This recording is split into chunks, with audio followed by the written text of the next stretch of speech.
Bonjour à tous, c'est Cédric, ravi de vous retrouver aujourd'hui dans cette toute nouvelle vidéo. Aujourd'hui, 4 conseils pour percer et se faire repérer plus facilement. Actuellement, on est dans des périodes où certaines personnes vont passer des castings audiovisuels et il était important, si tu es débutant, de connaître un petit peu ce qu'il faut que tu commences à mettre en place si tu as le souhait de devenir chanteur, de passer des castings, de passer à des concours télévisuels justement. Il y a certaines choses qu'il faut que tu connaisses et qu'il va falloir que tu mettes en place dès maintenant. Peut-être que en ce moment, pour toi, c'est les vacances.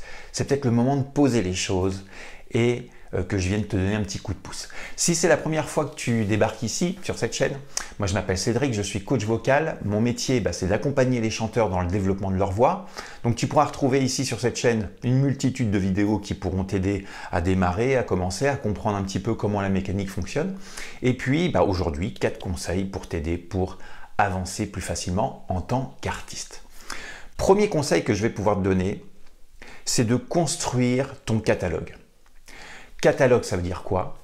Eh bien, c'est un petit peu comme si tu étais un mannequin et que tu te déplaces dans différentes agences pour montrer un petit peu ton travail. Il va bien falloir que tu aies un book, un support, quelque chose. Tu te pointes avec toutes tes photos que tu as pu faire. C'est un petit peu comme ton CV, tu as un petit peu ta marque de fabrique. Tu te pointes avec du contenu.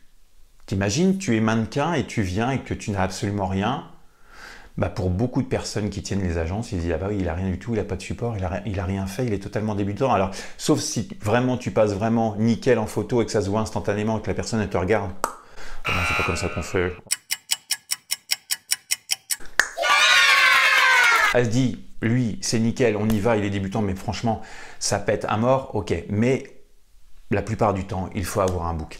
Eh bien, dans le chant, c'est exactement la même chose. Il va falloir que tu aies un support. Pas forcément papier, parce que nous, c'est pas ça qui nous intéresse, mais un support audio et vidéo. Aujourd'hui, on a beaucoup de possibilités de pouvoir le faire, aussi bien sur Instagram, sur YouTube, sur Facebook, sur TikTok.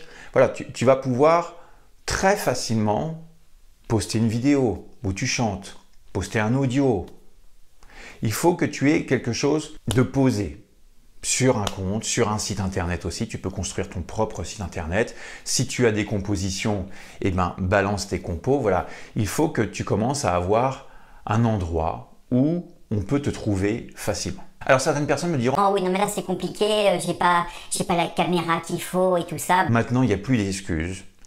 Tu as un portable, même les portables vraiment à bas prix font quand même de la qualité audio et vidéo plutôt correcte. Maintenant, il y a même des possibilités d'adapter des bons micros de qualité, par exemple comme celui-ci, sur des portables directement. Donc, il n'y a plus d'excuses. Tu peux vraiment faire des choses rapidement et facilement sans sortir la grosse caméra ou attendre le moment où tu auras le super micro à 300 balles.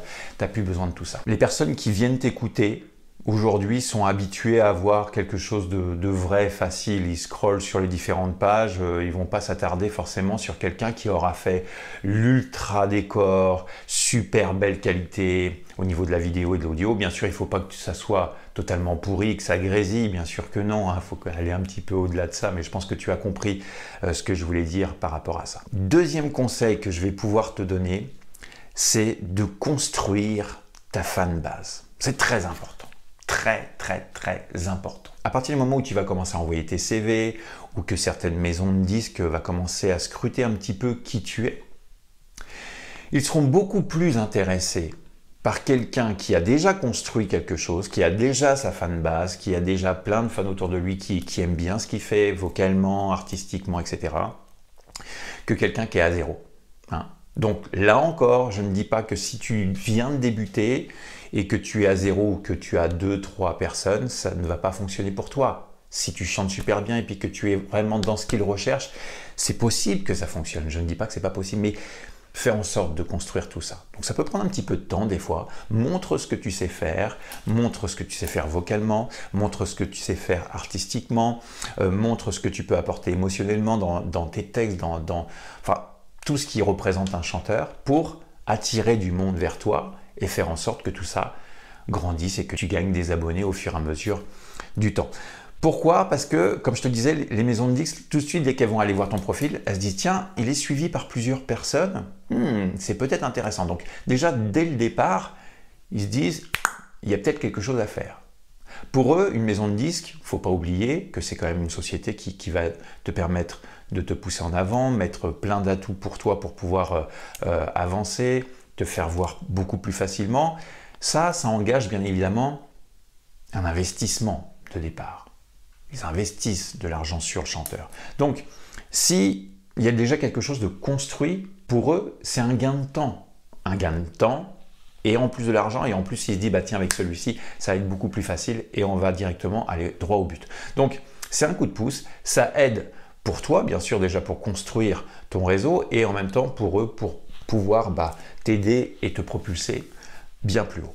Fais en sorte d'alimenter tout ça, fais en sorte d'avoir une belle photo de profil, que dès qu'ils arrivent sur tes réseaux, ils se disent « Tiens, oh, eh ben, sympa la photo, si tu mets une photo de ton chien ou de ton chat, ça va peut-être moins fonctionner. » N'oublions pas que tu es un artiste. Troisième conseil que je vais pouvoir te donner, c'est de ne pas t'arrêter au premier refus, de ne pas t'arrêter au deuxième, au troisième, au quatrième refus.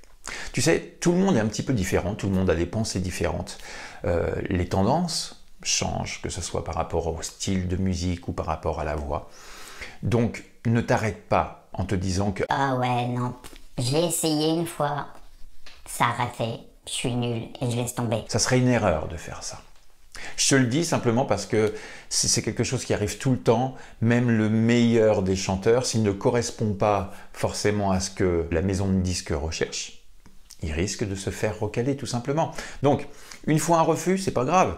Tu as essayé, tu avances, tu te construis, tu prends en compte les différentes réflexions ou recommandations qu'on a pu te faire.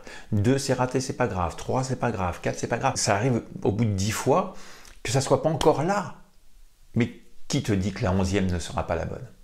Donc, ne pas reculer, ne pas arrêter tout ce que tu as entrepris, même si tu as différents refus. Logiquement, si ça te passionne, que tu es vraiment à fond, que ça te fait du bien, que tu adores faire ce genre de choses, vas-y.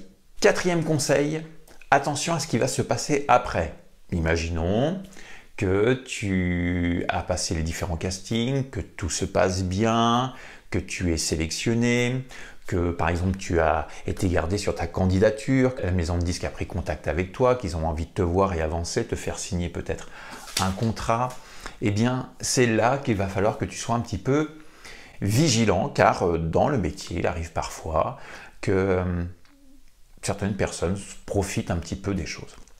Ce que je veux dire par là, c'est qu'il va falloir que tu scrutes beaucoup le contrat qu'on va te présenter. Parce qu'au-delà des paillettes, au-delà de la personne qui va dire « Voilà, je vais faire de toi une star, on va avancer ensemble, tu vas gagner de l'argent, tu vas être connu, tu vas être reconnu. » etc.